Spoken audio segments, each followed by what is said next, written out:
ভক্তগণ, এই হরিনাম সংকীর্তন গান করলে কি হয়?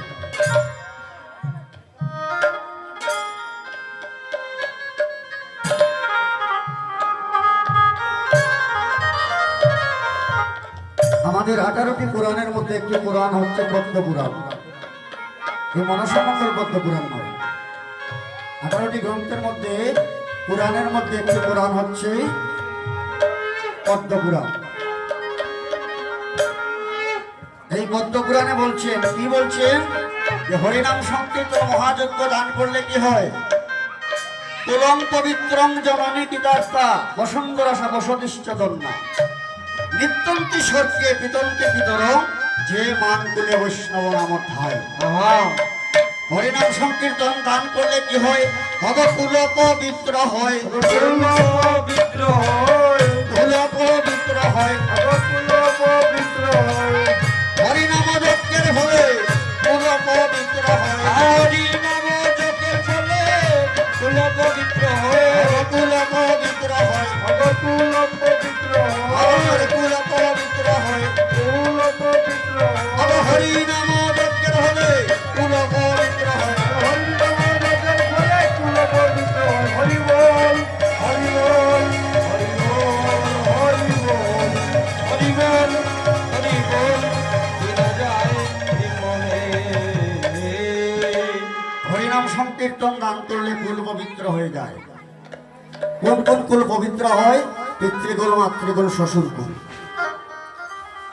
এই তিন কুল, তিন কুলে 7 কুল, 7 কুলে 21 কুল, 21 কুলে শতকুল, 1000 কুল, কোটি কুল উদ্ধার হয়ে যায়।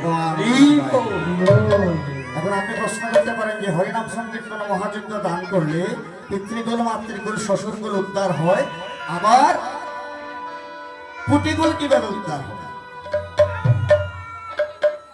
হরিনাম সংকীর্তন মহাযজ্ঞে এসে আমরা প্রসাদ সেবা করি না মা? প্রসাদ তো সেবা করি। আমি অতটুকু প্রসাদ গ্রহণ করি। এখন আমি এতটুকু নিয়ে নিলাম। উচ্ছিষ্ট প্রসাদটা আমি কি করব? একটা ড্রেনের মধ্যে বা নালার মধ্যে আমরা ফেলে দিই, এই না বাবা? এই ড্রেনের মধ্যে কত পোকামাকড় আছে না? তারাও এই মহাপ্রভুর প্রসাদ আস্বাদন করিয়া কি হয়? তারা বৈকুণ্ঠ প্রাপ্ত হয়ে যায়। বুঝতে পারছি? কুলং পবিত্রং জননী কীতার্থা। হরিনাম সংকীর্তন মহাযজ্ঞ দান করলে কি হয়? জননী কীতার্থা হয়।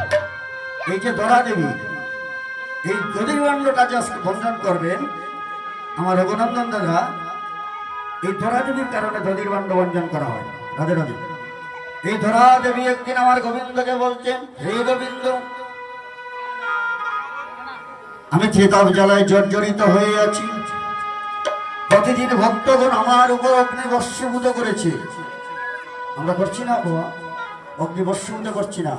তবে ময়লা আবর্জনাই ধরার মধ্যে ফেলছি না? ফেলছি তো? তাই ধরা দেবী আমার ভগবানকে বলছে, আমি কিভাবে উদ্ধার হব?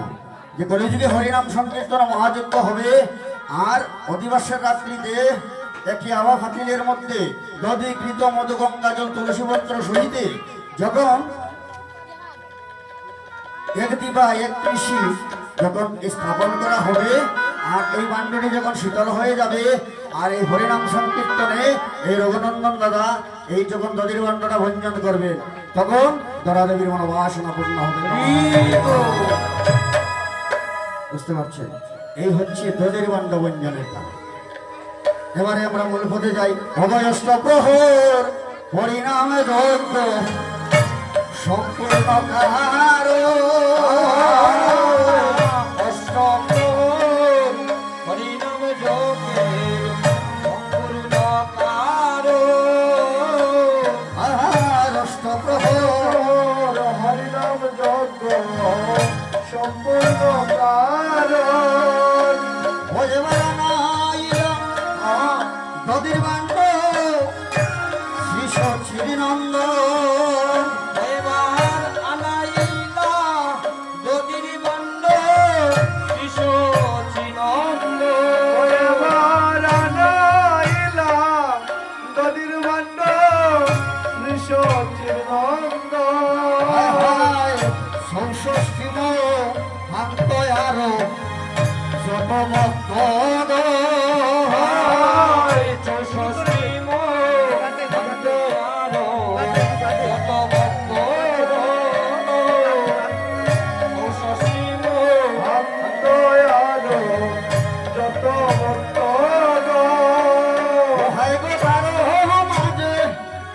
নরহরি শ্রী রঘুনন্দ হরে প্রাণ মাঝে নরহরি শ্রী রঘুনন্দ তার মধ্যে নরহরি আমার শ্রী রঘুনন্দ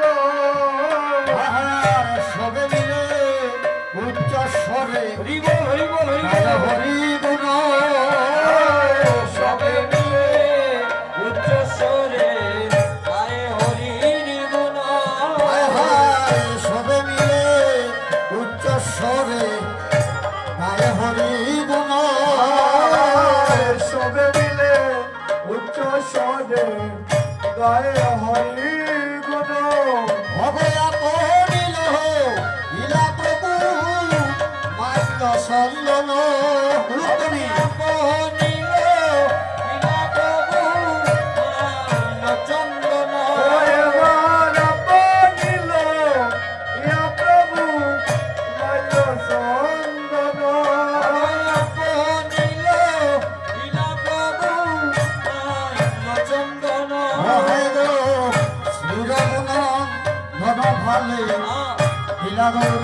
সমর রঘুনন্দন ভালে লীলা গৌর চন্দ্র শ্রী রঘুনন্দন ভালে লীলা গৌর চন্দ্র ও তার খন্ডে দিলাম প্রসাদী মালা হইয়া আনন্দ তার কণ্ঠে দিলাম প্রসাদী মালা হইয়া আনন্দ তার ভালে দিলা যজ্ঞের ত্রাস ভালে দিলা যজ্ঞের ত্রাস যজ্ঞের ত্রাস ভালে দিলা যজ্ঞের ত্রাস ভব সাজাইলা কৃষ্ণ দাস ভালে দিলা যজ্ঞের ত্রাস ভব সাজাইলা কৃষ্ণ দাস ভালে দিলা যজ্ঞের ত্রাস সাজাইলা কৃষ্ণ দাস ভালে দিলা যজ্ঞের ত্রাস তার কণ্ঠে দিলা প্রসাদী মালা তার কণ্ঠে দিলা প্রসাদী মালা তার কণ্ঠে দিলা প্রসাদী মালা তার কণ্ঠে দিলা প্রসাদী মালা ভব দূর হরিতে ভব জ্বালা কণ্ঠে দিলা প্রসাদী মালা ভব দূর হরিতে ভব জ্বালা কণ্ঠে দিলা প্রসাদী মালা সবে প্রসাদী মালা জপরে সবে প্রসাদী মালা জপরে সবে প্রসাদী মালা জপরে সবে প্রসাদী মালা জপরে হর হরে বিষ্ণু হরি বলে প্রসাদী মালা জপরে হরে কৃষ্ণ হরি বলে প্রসাদী মালা জপরে এবার সংকীর্তন সমাপন হরি গৌর রায় সংকীর্তন সমাপন হরি গৌর রায় এবার সংকীর্তন সমাপন হরি গৌর